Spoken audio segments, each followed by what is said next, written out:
அன்பிற்கினியவர்களே, இன்றைக்கு ஒரு ஸ்பார்க் ஏற்பட்டதை, அப்படியே மூளை பற்றிய ஸ்பார்க் ஏற்பட்டதை, மூளையினுடைய இயக்கத்தை பற்றிய ஸ்பார்க் ஏற்பட்டதை உங்களுக்கு பதிவு செய்கிறேன்.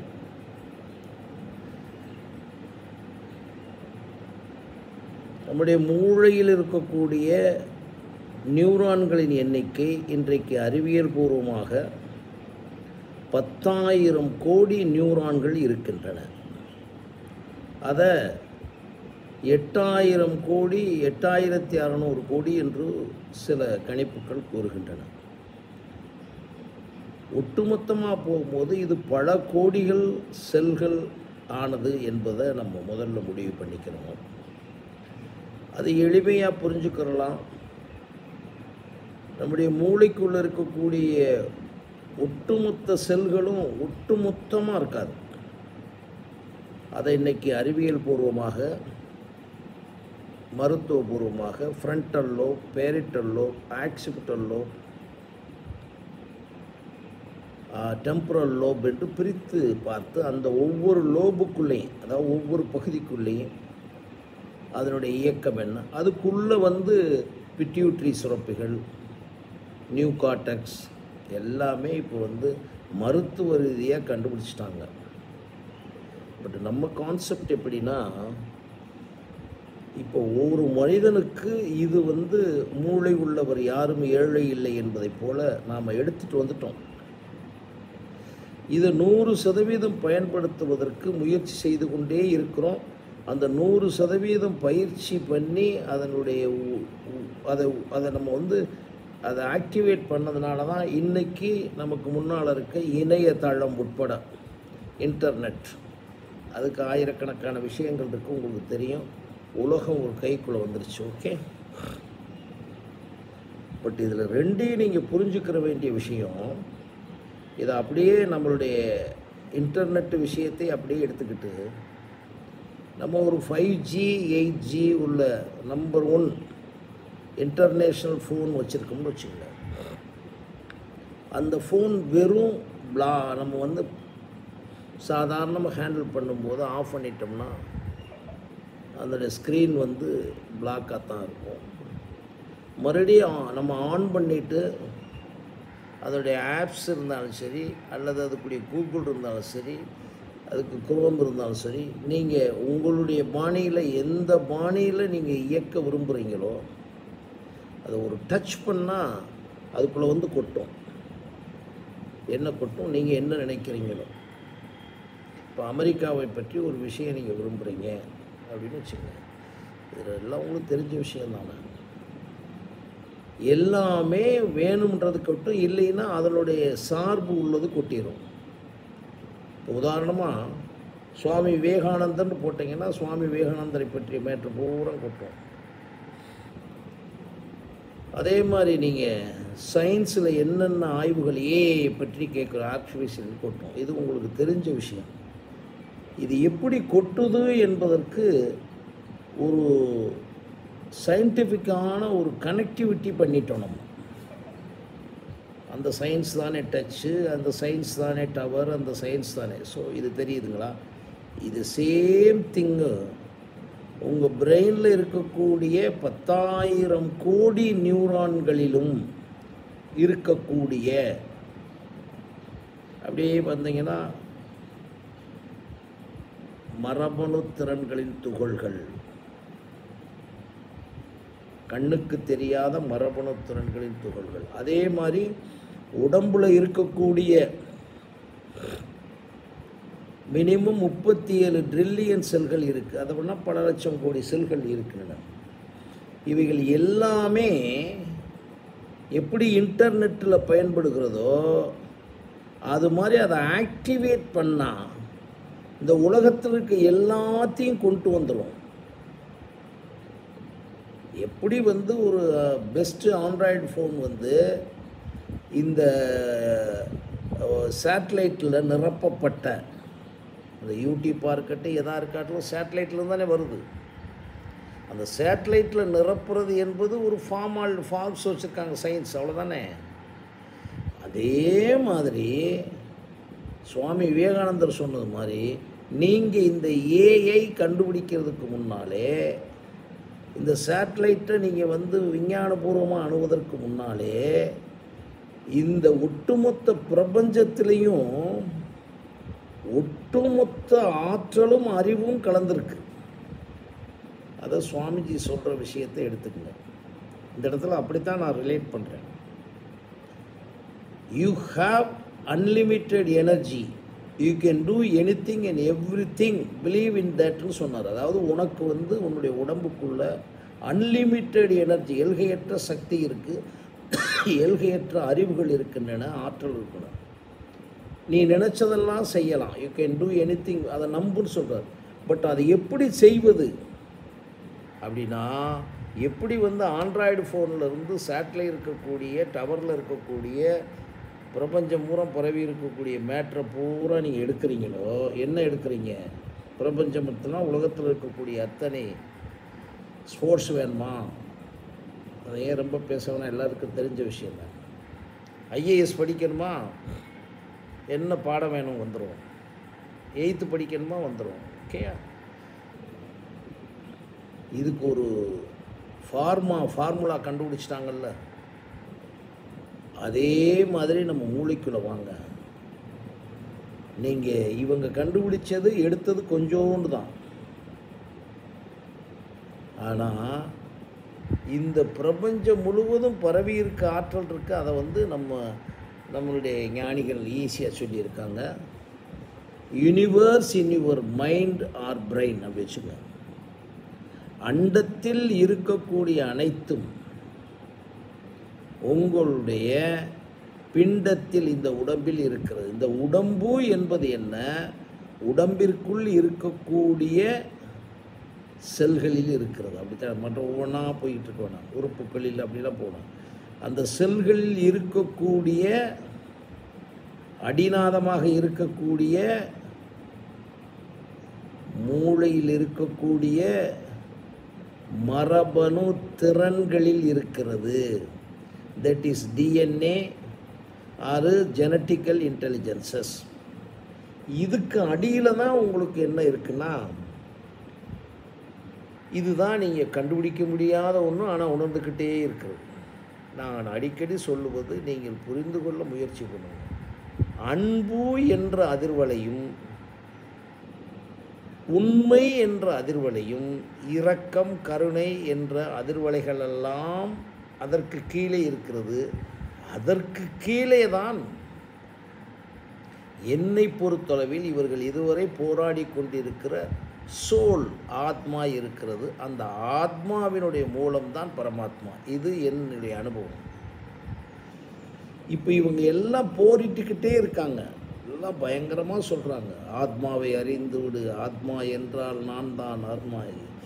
நம்ம என்ன சொல்கிறோம், அந்த ஆத்மா என்ற விஷயத்தை எங்கே இருக்குன்னு கண்டுபிடிச்சு, இந்த இருக்கக்கூடிய எல்லா விஷயங்களையும் நீங்கள் முறைப்படுத்தி அதுக்குரிய டிஃப்ரென்ஸ் பார்த்தா தான் நீங்கள் வந்து ஆத்மாவை கண்டுபிடிக்க முடியும். சரி, இப்போ இது ஒரு பகுதியாக வச்சுங்க. நான் பேசுனதில் உங்களுக்கு கொஞ்சம் ரிப்பீட் பண்ணி பாருங்கள், சந்தேகம் கேட்டால் கேட்டுக்கலாம். பட் ஒரு உறுதி வந்துடலாம், நம்ம மூளைக்குள்ளே தான் நம்மளுடைய மரபணு திறன்கள் எல்லாம் இருக்கின்றன, உடலுக்குள்ளே இருக்க செல்லுகளுக்குள்ளே இருக்குன்னு ஒரு காமன் ஃபிலாசபிக்கு வந்துட்டிங்கன்னா, அதற்கு பிறகு நீங்கள் செய்ய வேண்டியது, இதை எப்படி நம்ம ஆக்டிவேட் பண்ணுறது. இப்போ நம்ம எப்படி செல்லை ஆக்டிவேட் பண்ணிட்டா நாம் இருக்கிற விஷயங்கள், நமக்கு வேண்டிய விஷயங்களை எடுத்துடுறோமோ, அது மாதிரி உலகத்தில் இருக்குது அத்தனையும் எடுக்கணும்னா எப்படி ஆக்டிவேட் பண்ணுறதுனா, அது தனி மனிதனால், உங்களால் மட்டும்தான் முடியும். சரி சார், இப்போ இருக்கிறது யாகம்ன்றாங்க, மந்திரம்ன்றாங்க, தியானம்ன்றாங்க, இதெல்லாம் சொல்கிறாங்களே. நிச்சயமாக ஒரு புள்ளி தான் உங்களுக்கு பயன்படும், அதுவும் தற்காலிகமாகத்தான் பயன்படும். சார், இதை கடந்து அப்புறம் எப்படி சார் எடுக்கிறது, அது கொஞ்சம் பின்னால் வர்றேன். முதல்ல நம்ம என்ன இருக்குது இந்த பூமியில் இருக்குன்னு சொன்னால், முதல் அதாவது அண்டத்தில் இருக்கும் அனைத்துன்றது, அண்டம் என்பது எதை அடங்கியிருக்கு, அப்படியே கீழேருந்து போங்க. பஞ்சபூதங்கள் அடங்கியிருக்கு, கண்ணுக்கு தெரியாத உயிரினங்கள் பாக்டீரியாக்கள் அடங்கியிருக்கு, கண்ணுக்கு தெரிந்த சிறு உயிரினங்கள் அடங்கியிருக்கு, அதுக்கு பிறகு உயிரினங்கள் அடங்கியிருக்கு, அதுக்கு பிறகு உயிரினங்கள்லே மிருகங்கள், பறவைகள், விலங்குகள் அத்தனை அடங்கியிருக்கு. இதற்கு ஊடே வந்து செடி, கொடி, மரம் என்ற அத்தனை தாவரங்களும் எல்லா டைப்லையும் அடங்கியிருக்கு. அதுக்கு பிறகு நல்லா புரிஞ்சுக்கங்க, மனிதன் அடங்கியிருக்கான். மனிதன் ஒவ்வொருத்தனும் இயங்கி இயங்கி இயங்கி தனித்தனியாக இயங்கியிருக்கான். அப்புறம் எல்லா பேருக்கும் மூளை இருக்குது, மனிதனுக்கு மட்டும் ஏன் மூளையில் வந்துச்சு அப்படின்ற ஒரு விஷயத்தை சிந்திச்சு பார்த்து ஒவ்வொரு மனிதனும் பல லட்சங்கள் விஷயங்களை கொடுத்துட்டு போயிருக்கான். அப்படி வந்தது தான் நமக்கு 64 கதைகள். இந்த உலகத்தில் இருக்கக்கூடிய விஞ்ஞானம், மெய்ஞானம் அனைத்தும் இது மனிதனிலிருந்து தான் வந்தது. அப்போ நம்ம புரிஞ்சுக்கிற வேண்டிய விஷயம் என்னவென்றால், முதல் மனிதன் இருந்தான்ல, அது கடவுள் படைத்தான்னு வச்சுக்கோங்க, எல்லாம் வச்சுக்கோங்க. முதல் படைக்கப்பட்ட விதை, எல்லா தாவரங்களின் விதை, எல்லா மிருகங்களின், பறவைகளின் விதை, எல்லா உயிரினங்களின் விதை, கண்ணுக்கு தெரிந்த தெரியாத, அதாவது அதே போல் மனிதனுக்கு இடப்பட்ட விதை. அந்த மனிதன் முதல் மனிதன்னு சொல்கிறேன். அவனுக்கு வந்து தாட்டெல்லாம் இருந்திருக்காது.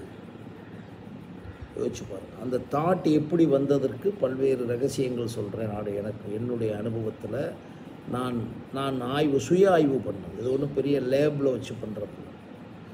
ஆனால் இன்றைக்கி இருக்க மனிதன், டிஜிட்டல் வேர்ல்டில் இருக்க மனிதன் இருக்கான்ல, இவன் ஏதோ கொஞ்சோண்டு எனக்கு தெரியுது அப்படின்றான். இல்லவே இல்லை.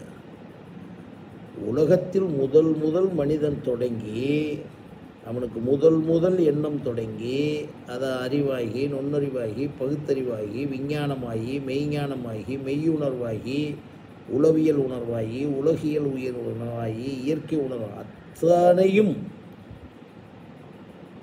காற்றினுடைய அறிவு இருக்குது. அதுக்கு தான் நம்ம ஈஸியாக சொல்கிறது வள்ளலார், வாடிய பயிரை கண்ட போதெல்லாம் வாடினேன் என்பதற்கு அந்த உணர்வு, அந்த செடியினுடைய உணர்வு, அந்த பயிரினுடைய உணர்வு ஒரு இருக்கு இல்லையா? ஆக எல்லா அறிவுகளும் இதுக்கு மேலே சொல்ல முடியாது. யோசிச்சு பாருங்கள். எங்கள் அப்பாட்டிருந்து வந்தது நினச்சிக்கிட்டு இருக்காதீங்க, எங்கள் தாத்தாட்டிருந்து வந்தது நினச்சிக்கிட்டு இருக்காதீங்க. 2000, 3000, 4000 வருடங்களுக்கு முன்னால், 10,000 வருடங்களுக்கு முன்னால் மனிதன் தோன்றியதிலிருந்து இருந்ததெல்லாம் உங்களுக்குள்ளே முதல்ல இருக்குன்னு ஒரு காமன் கான்செப்டை தலையில் ஏற்றிக்கங்க. அதை எப்படி தூண்டுகிறீர்களோ அப்போ நீங்கள் எடுத்துக்கிட்டு இருக்கலாம். லைக் ஆண்ட்ராய்டு ஃபோனை டச்சில் தூண்டுறது மாதிரி. அந்த டச்சிங் விஷயத்தை தான் இன்னும் நமக்கு வந்து தெரியாமல் முழுமையாக தெரியலை. சொட்டவங்க தான் இன்றைக்கு கொடுத்த விஞ்ஞான விஷயத்தனை. அப்போ ஒரு விஷயத்துக்கு நீங்கள் தெளிவாயிடணும் இல்லையா? நாம் எடுக்கலாம். இப்போ நான் ஒரு சாதாரண மனிதன், நான் எடுத்துக்கிட்டு இருக்கிறத தான் பார்த்தேன். நிறையா உதாரணங்கள் சொல்லிக்கிட்டே போக வேணாம். இப்போ நான் பேசுகின்றேன் அல்லவா, இந்த பேசுகிறதே அந்த மூளையில் நிரம்பிய, மரபணு திறன்களில் நிரம்பிய, ஆற்றல்களில் நிரம்பிய, அறிவில் நிரம்பிய தானே பேசிக்கிட்டு இருக்கேன். அது இன்றைக்கி எபிஜெனட்டிக்ஸ்னு ஒன்று வந்துருச்சு. ஜெனட்டிக்கல் இன்ஜினியரிங்னு ஒரு சைடு இருந்துச்சு. எபிஜெனட்டிக்ஸ் என்ன வந்துருச்சுன்னா, உங்களுடைய டோட்டல் மூளையில் இருக்கக்கூடிய அத்தனை செல்களையும் ஆண்டனாவாக மாற்றலாம். அதோடு மட்டும் இல்லை, உடம்பில் இருக்கக்கூடிய அத்தனை செல்களையும் ஆண்டனாவாக மாற்றக்கூடிய சக்தி உங்களுக்குள்ளே இருக்குன்னு வந்துருச்சு. ஆண்டனா என்பது இழுக்கிறது தானே. இப்போ என்ன பிரச்சனைனா, எப்படி இழுக்கிறது? நம்ம எப்படி கட்டமைக்கப்பட்டிருக்கோம்னா, படித்தாச்சு, மெடிக்கல் படித்தாச்சு, என்ஜினியரிங் படித்தாச்சு, ஐடி படித்தாச்சு, வேலையை வாங்கியாச்சு, வாழ்நாள் முழுவதும் சாப்பிட்டு தூங்கி அதை முறைப்படுத்தி இந்த உலகத்தில் என்ன சந்தோஷமாக இருக்கும்னு சொல்கிறோமோ முடிச்சு போடுறது. அதல்ல. ஒரு மனிதன் தன்னுடைய பிறப்பின் ரகசியம் இது. அப்போ ஒவ்வொரு மனிதனும் உருவாகிடலாமான்னு நீங்கள் கேட்குறீங்க. ஒவ்வொரு மனிதனும் இதை முயற்சி பண்ணால் உருவாகிடலாம். என்ன உருவாகிடலாம்? கடவுள் மாதிரி உருவாகிடலாம்னு இல்லை, அந்த விஷயங்கள்லாம் எடுத்துக்கிட்டு இந்த உலகியலுக்கு தக்கபடி காஃபின்னு ஒன்று இருந்திருக்கு, சர்க்கரைன்னு ஒன்று இருந்திருக்கு, பாலுன்னு ஒன்று சேர்த்து காஃபி ஆக்கிட்டான்ல. இதுக்கு எளிமையாக சொல்கிறேன். பருத்தி நூல் இருக்குது, பருத்தி இருக்குது, நூல் இருக்குது. இன்றைக்கி என்ன பண்ணியிருக்கான் ட்ரெஸ்ஸில் இப்படி ஒவ்வொன்றா போட்டுக்கோங்க. நிலவுக்கு அனுப்புனானே, ஃப்ளைட்டை கண்டுபிடிச்சானே, ஹெலிகாப்டர் கண்டுபிடிச்சானே, எல்லாம் பார்த்துக்கோங்க. இதிலேருந்து எடுத்தது தான், அந்த எடுத்ததை தான் நீங்கள் புரிஞ்சுக்கிறோன்னு. எப்படி எடுத்தார்? மூளைக்குள்ளே தான் எடுத்துருக்க முடியும். அதுக்கு அவருக்கு கற்றலாக இருந்திருக்கலாம், தேடலாக இருந்திருக்கலாம், அவர் பார்த்தலாக இருந்திருக்கலாம், கலந்தாய்வாக இருந்திருக்கலாம், சுய ஆய்வாக இருந்திருக்கலாம், ஆர்கியூமெண்ட்டாக இருந்திருக்கலாம். எல்லாத்துக்கும் ஒரு முடிவு எப்படி வரும்? இவ்வளவும் பேசிக்கிட்டே இருக்கிறாங்க, இவ்வளவையும் கற்றுக்கிட்டே இருக்காங்க. அந்த இடத்துல தான் வள்ளுவன் சொன்ன விஷயம் எனக்கு ரொம்ப மாபெரும் ரகசியமாகப்படுகிறது. கற்க கசடர கற்பவை கற்றபின். அது அப்படியே வாங்க, கற்றபின் கற்பவை கசடர கற்க. அப்புறம் மறுபடியும் கற்க கசடர கற்பவை கற்றபின், கற்றபின் கற்பவை கசடர கற்க. இப்படி தொடர்ந்து கற்றுக்கொண்டே இருந்தால், அதற்குரிய நேரம் ஒதுக்கி, சுவாமி சொன்னது மாதிரி இந்த பிரெயினில் இருக்கக்கூடிய இத்தனை கோடி ரகசியங்களையும் புரிய வேண்டும். இந்த பிரெயினை வச்சுக்கிட்டு உலகத்தில் இருக்க ரகசியங்களெல்லாம் உள்ளே நாம் ஆண்டனா மாட்டி கொண்டு வர வேண்டும் என்ற நினைப்பில் நேரத்தை ஒதுக்கணும். நேரத்தை ஒதுக்கும்போது மிக மிக பாதுகாப்பாக இருக்க வேண்டியது உங்களுடைய உணவு முறை. அதுக்கு தான் நான் கொஞ்சம் 5 மேனேஜ்மெண்ட்ஸ் கொடுக்குறேன். உங்களுடைய food management must be very very very very important. அதில் மிஸ் ஆனது தான் மருத்துவம், தெரிஞ்சுக்கோங்க. அதில் மிஸ் ஆனது தான் இன்றைக்கி மன அழுத்தம், அதில் மிஸ் ஆனது தான் இத்தனை பிரச்சனைகளுக்கும் காரணம். அதைத்தான் நம்ம குழந்தையிலேருந்து சொல்லிக் கொடுங்கன்னு சொல்கிறோம். ஃபின்லாண்டு கூட இதை செய்கிறாங்களான்னு எனக்கு தெரியாது. ஆனால் நம்மளுடைய கணிப்பு சுயவியல் கோட்பாடுபடி அந்த உணவில் அவ்வளவு கவனமாக இருக்கணும். பல தடவை தோத்துத்தான் சொல்கிறேன். ஒரு சாப்பாடு இதுதான் செய்கிறது என்பதை எப்போ நீங்கள் புரிவீங்க? அதனால தான் அன்னமும் எண்ணமும் திண்ணமானால் பன்முகமாகும் மூளை முனைப்புன்னு சொல்கிறேன் நான். அது அவ்வளவு கவனமாக இருக்கணும். பணத்தில் கவனமாக இருக்கீங்க, சொத்தில் கவனமாக இருக்கிறீங்க, உங்களுடைய ஆணவத்தில் கவனமாக இருக்கீங்க, மாயையில் கவனமாக இருக்கீங்க. ஒருத்தன் சொல்லிட்டான்னு விடிய விடிய ஊரெல்லாம் அலைஞ்சு எல்லா கோயிலுக்கும் போய் காணிக்கையை கொடுத்துட்டீங்க, கொட்டிட்டீங்க. ஆனால் உங்களுடைய உணவில் 100% அப்படி ஒரு கவனம் எடுத்து உள்ளே வைக்கும்போது கவனமாக இருந்தீங்களா? அந்த கவனத்தில் இருந்தால்தான் இந்த உடம்பு இயங்கும். உடனே கேட்டுப்படாதீங்க. இதை அவ்வளவு கஷ்டப்பட்டு அதை உணர்ந்து தான் நான் அனுபவமாக சொல்கிறேன். அப்போ அது என்ன பண்ணுதுன்னா, அந்த உணவு காற்று, ஏன்னா ஆக்டிவேட் பண்ணுற விஷயம் கூட நம்ம உள்வாங்குகின்ற பஞ்சபூதங்கள்லாம் காற்று, நீர், நெருப்பு மட்டும். நல்ல இடத்துல படுக்கணும், நல்ல காற்றோற்றமுள்ள ஒரு இயற்கை இடத்துல இருக்கணும்,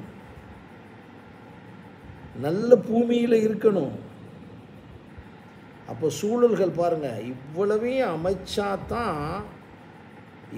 அமைச்சாங்க, அமைக்கலை அப்படின்ல, அமைச்சா நீங்கள் 100% உங்களை ஆண்டனாவாக மாற்றுவதற்கு வாய்ப்பு இருக்கிறது என்பது என்னுடைய கருத்து.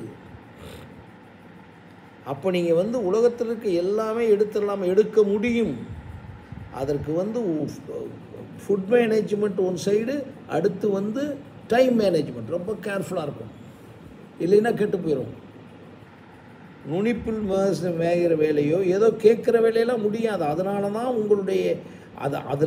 உங்களை அறியாமையில் இருக்கீங்க, தெரியாமையில் இருக்கீங்க, புரியாமையில் இருக்கீங்க, இயலாமையில் இருக்கீங்க, மாயையில் மாட்டி விட்டுறாங்க.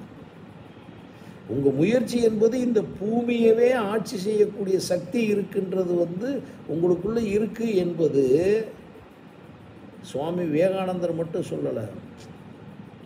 நம்முடைய ஞானிகளும் ரிஷிகளும் அதை புரிஞ்சுக்கிறணும். இப்போ விஞ்ஞானம் வந்துருச்சு, அதுக்கு முன்னால் சொல்லிட்டு போகிறாங்க அண்டத்தில் இருக்கிறதெல்லாம் பிண்டத்தில் இருக்கு.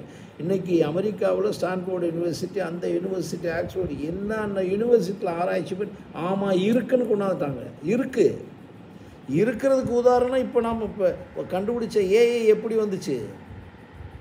ஒரு மனிதனுடைய மூளைக்குள் தானே, அல்லது ஒரு குரூப்பு கண்டுபிடிச்ச மூளைக்குள் தானே. சார் மூளைக்குள்ளே வராமல் அவர் பேசியிருக்குமோ எழுத முடியுமா? ப்ராஜெக்டாக வந்திருக்குமா சார்?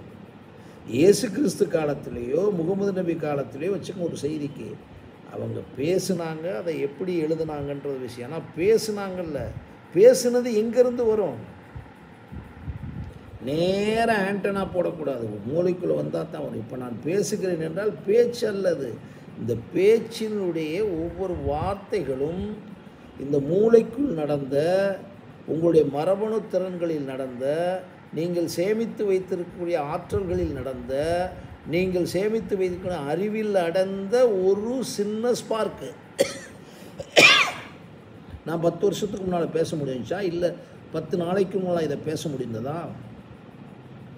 இந்த விஷயத்தில் கொஞ்சம் நீங்கள் கேட்ச் பண்ணணும். அறிவியல் பூர்வமாக எப்படி பேச முடியுது, எப்படி இந்த வார்த்தைகளை யூஸ் பண்ண முடியுதுன்னு நீங்கள் நினைப்பீங்க. நீங்கள் அதிசயம்லாம் பட வேணாம். நான் பேசிக்கிட்டு இருக்கிறது என்னிலிருந்து வருவது தான், என்னிலிருந்து என் மூளைக்குள்ளிருந்து வருவது தான். என் மூளைக்குள்ளிருந்து வருவது என்னுடைய மூளையினுடைய மரபணு திறன்களிலிருந்தும் அறிவுகளுடைய ஆற்றல்களில் வருவது. இப்போ சுவாமிஜி சொன்னது உண்மைன்னு நான் கண்டுபிடிக்கிறேன். உனக்குள்ளே எல்கையற்ற சக்தி இருக்கிறது, ஆற்றல்கள் இருக்கின்றன, அறிவுகள் இவெல்லாம் அடக்கம். அதை நீ வச்சு பண்ணலாம் அப்படின்னு அந்த இடத்துல அந்த வார்த்தையோடு நின்று போனதுக்கு காரணம் நாம் ஆக்டிவேட் பண்ணணும். எப்படி ஆக்டிவேட் பண்ணுவது? உள்வாங்குதல். என்ன உள்வாங்குதல்? உலகத்திற்கு அத்தனை விஷயத்திலையும் நீங்கள் தனி, மறுபடியும் நிறையா தடவை சொல்கிறேன், நீங்கள் ஒவ்வொரு நொடியும் உங்களுடைய உள்வாங்குதலுக்கு தக்கபடியும், உங்களுடைய மரபணு திறன்களுக்கு தக்கபடியும், உங்களுடைய சூழலுக்கு தக்கபடியும், உங்களுடைய மூளையில் இருக்கக்கூடிய நியூரானிக்கல் நெட்வொர்க், அதில் இருக்கக்கூடிய செல்களில் இருக்கக்கூடிய அறிவு, ஆற்றல், டிஎன்ஏ எல்லாத்திலையும் மாறிக்கொண்டும் மாற்றப்பட்டு கொண்டும் இருக்கிறது. அந்த மாற்றங்களை நீங்கள் கண்டுபிடிக்கவே முடியாது. ஆனால் இப்போ ஒரு ஓவியன் வரைகிறான், அவன் சொல்கிறான் எனக்கு ரொம்ப ஆர்வமாக இருக்குது இந்த ஓவியம் வரைகின்றான். அவன் படித்தவனே இல்லை. வள்ளுவனை எடுத்துக்குங்க, ரமணரை எடுத்துக்குங்க, சயின்டிஸ்ட்லாம் நிறைய எடுத்துக்குங்க, ரைட் சகோதரர்லேருந்து எடுத்துவாங்க, இலான் மஸ்கை கூட எடுத்துக்கங்க. இலான் மஸ்க் சப்ஜெக்ட் வைஸாக கொஞ்சம் தெரியலாம், ஆனால் அவருக்குள்ளேருந்து வெளியே வருதில்ல. எப்படி வருகிறது? அங்கே இடத்துல தான் நீங்கள் புரிஞ்சுக்கிறணும் அந்த உள்வாங்குதல். அதுக்கு தான் நான் ஏற்கனவே படத்தில் சொல்லுவேன், அப்சர்வேஷன் வித்தவுட் ப்ரிடாமினேஷனில் தான் நீங்கள் பெற முடியும். ஏன்னா நீங்கள் எங்கே தடுமாறிடுவீங்கன்னா, நீங்கள் கம்பேரிசனில் தடுமாறிடுவீங்க. உள்வாங்குதலுக்கு உணவை சொல்லிட்டேன். உங்களுக்கு வேண்டிய உணவு, அளவான உணவு, செமித்த பிறகு உணவு, வள்ளுவன் சொன்னது தான். மருந்தன வேண்டாமாம் யாக்கைக்கு, அருந்தியது அற்றி போற்றி உணிந்து, அந்த வேர்டை கேட்ச் பண்ணிவிட்டு, அப்படி இருந்து நான்லாம் தடுமாறுறேன். ஒரு 2 இட்லி சாப்பிட்லாம்னா 3வது இட்லி கொஞ்சம் டேஸ்ட்டாக இருக்குன்னு சாப்பிடக்கூடாது. அந்த செல்ஃப் டிசிப்ளின் வராத வரைக்கும் நீங்கள் இதை ஒன்றுமே செய்ய முடியாது. நான் சொல்கிற இந்த கான்செப்ட், இது அறிவியல் பூர்வமாகவும் சொல்லுகிறேன், மெய்யுணர்வு பூர்வமாக சொல்லுகிறேன், நான் உணர்ந்து சொல்லுகிறேன். இல்லை என்று போயிட்டு போங்க, உங்கள் விஷயம். நான் அனுபவத்தை பதிஞ்சு வைக்கணும். அது எனக்கு பாருங்கள், இந்த யூடியூப் இல்லைன்னா நான் எந்த டிவியில் போய் பேசுகிறது? எவன் கேட்பான் கூப்பிட்டு என்னையே, நீங்கள் பேசுங்க, என்ன சார் இதெல்லாம் நடைமுறைக்கு வராதே சார்ந்து போயிடுவான், எனக்கு தெரியும். ஆனால் எல்லாமே அதுக்குள்ளேருந்து வர்றது. அப்போ சேமிக்கணும். எப்படி சேமிக்கணும்? அதுக்கு தான் நீங்கள் இந்த அறிவுகளை எல்லாம் உங்களுடைய கற்றலின் மூலம்தான் சேமிக்க முடியும். அந்த கற்றல், பார்த்தல், கேட்டல், சுய ஆய்வு செய்தல், கலந்தாய்வு செய்தல், விவாதம் எல்லாம் எடுத்துக்கணும். அந்த கற்றலுக்குள்ளே மட்டும் பண்ணும்போது நீங்கள் அப்சர்வேஷன் வித்தவுட் ப்ரிடாமினேஷன், எதுவும் மற்ற கற்க வேண்டும். அந்த கற்றலுக்கு பெரிய திட்டமெல்லாம் போடக்கூடாது.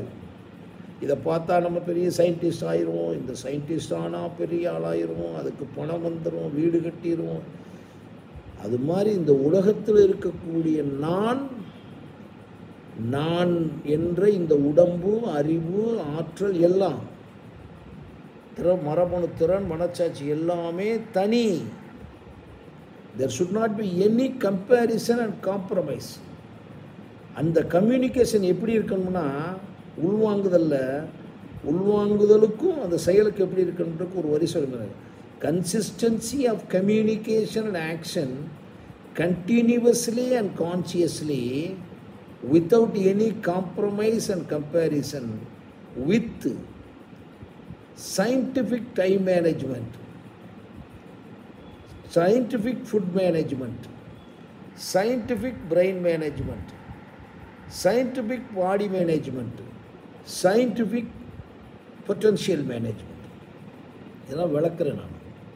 நான் பேசுகிறது பூரா உங்களுக்கு விளங்குற விஷயமாக தான் பேசுகிறேன். ஆத்மாவை எறிந்தால் அனைத்து முடிந்துடும், ஆத்மா அனுபூதியும் அதெல்லாம் நீங்கள் வச்சுக்கோங்க. அடைஞ்சு யாருக்கு அதில் என்ன கிடைச்சிருக்கு? இது அப்படி இல்லையே. பிறந்த மனிதன் ஒவ்வொருத்தனும் எல்லா பைபிள்லேருந்து எல்லாம் கடவுளுடைய பிம்பம், கடவுள் அல்ல. அந்த பிம்பத்துக்குள்ளே நம்ம இருக்கிறோம். அதான் நம்ம தத்துவம் அசி, அதுவாக நீ ஆகிவிட்டால் வந்துருச்சு, அதுவாக நீ ஆகிறாய் வந்துருச்சு, அதுவாக நீ ஆக முடியும் வந்துருச்சு. நீ எதை நினைக்கிறாயோ அதுவாக ஆகிறாய். இந்த இடத்துல தான் வள்ளுவன் சொல்கிறான், எண்ணியது எண்ணியவாது எய்துவ எண்ணியார் திண்ணியராக பெறும்னு சொல்கிறான். அந்த இடத்துல நீங்கள் புரிஞ்சுக்கிற வேண்டிய ஒரு ரகசியம் என்னவென்றால், அந்த இடத்துல தான் நீங்கள் இந்த கடவுள் தன்மையை உணர்ந்து இந்த தேவையில்லாத பொய்மை, மாயை, மூட நம்பிக்கை எல்லாம் உடைஞ்சு செதறிடும். ஏன்னா ஒரு விஷயம் எல்லாருக்கும் நீங்கள் கதை பண்ணிக்கிட்டு இருக்க விஷயம், நான் கடவுள் தன்மையை அடைந்து விடுவிட்டேன், நான் கடவுளாக ஆகிவிட்டேன். உனக்கு எல்லாமே கொடுக்கப்பட்டதுன்னு அடிக்கடி நான் சொல்கிறேன். நீ மறந்தும் கூட நீ சுவாசிக்கிற ஒரு காற்றினுடைய ஒரு புள்ளியை கூட நீ உருவாக்க முடியாது. நீ சாப்பிடுகின்ற உணவை ஜீரணம் பண்ணக்கூடிய அந்த உள்ளுக்குள்ளே இருக்க ஒரு சக்தியை நீ உருவாக்க முடியாது, ஒரு ஹார்மோனை உருவாக்க முடியாது. அப்போ already we got it. Likewise we got the whole universe intelligences, அத்தனையுமே உள்ளே வச்சுருக்கோம். இதை புரிஞ்சுக்கோங்க. இந்த ஒரு எபிசோடை புரிஞ்சிங்கன்னா தான் உங்களுக்கு மூளையை பற்றி நான் பேசுகின்ற வித்தியாசமான விஷயம் நீங்கள் புரிய முடியும். அப்போ தான் நீங்கள் இந்த பூமியை மாற்ற சார், இந்த பூமியில் எல்லாமே வந்துருச்சு சார். பண்ணாத ஆன்மீக விளையாட்டு இல்லை, பண்ணாத ஆன்மீக தந்திரங்கள் இல்லை, பண்ணாத டெக்னிக்கல் தந்திரம் இல்லை, பண்ணாத ஃப்ராடுகள் இல்லை, எல்லாம் பண்ணி முடிச்சிட்டாங்க சார். சாதாரண மனிதனுக்கு கூட நம்பிக்கையே கிடையாது சார் இந்த பூமியை பற்றி. ஆனால் ஒருவன் அமைதியாக இருந்து தன் பிறப்பினுடைய ரகசியம் அறிந்து, தன் பிறப்பின் ரகசியம்னா உடனே ஆன்மீகத்துக்கு போயிடுறாங்க டப்புங்க. இந்த பூமியில் வாழுகின்ற நமக்கு கிடைத்திருக்கிற ஒட்டுமொத்த உடம்பின் ரகசியம் அறிந்து, மூளையின் ரகசியம் அறிந்து, மூளைக்குள்ளே இருக்கக்கூடிய மரபணு திறன் ரகசியம் அறிந்து, அந்த மரபணு திறன்களின் ரகசியத்தின் மூலம் மூளையை எப்படியெல்லாம் ஆண்டனாவை பயன்படுத்தலாம் என்பதை அறிந்து, அதை பயன்படுத்தும் முறையை நீங்கள் புரிவதற்கு உங்களுக்கு எந்த பயிற்சியும் வேணாம், யாரும் வேணாம், நான் உட்பட நீங்களே செய்ய முடியும். அப்படி பண்ணிட்டீங்கன்னா இந்த பூமிக்கு வந்த விஷயம் எல்லாமே கேன உபனிஷத்தில் சொன்னது மாதிரி இங்கேயே நீங்கள் ஆன்மாவை அறியலாம், கடவுளை அறியலாம், உடலை அறியலாம், உணர்வை அறியலாம், எல்லாம் அறிஞ்சிட்டு ரிலாக்ஸ் ஆகும். இது ஒரு முதல் எபிசோடாக போகிறேன். மறுபடியும் சந்திக்கிறேன். நன்றி, வணக்கம். மூளையை பற்றிய முதல் எபிசோடு.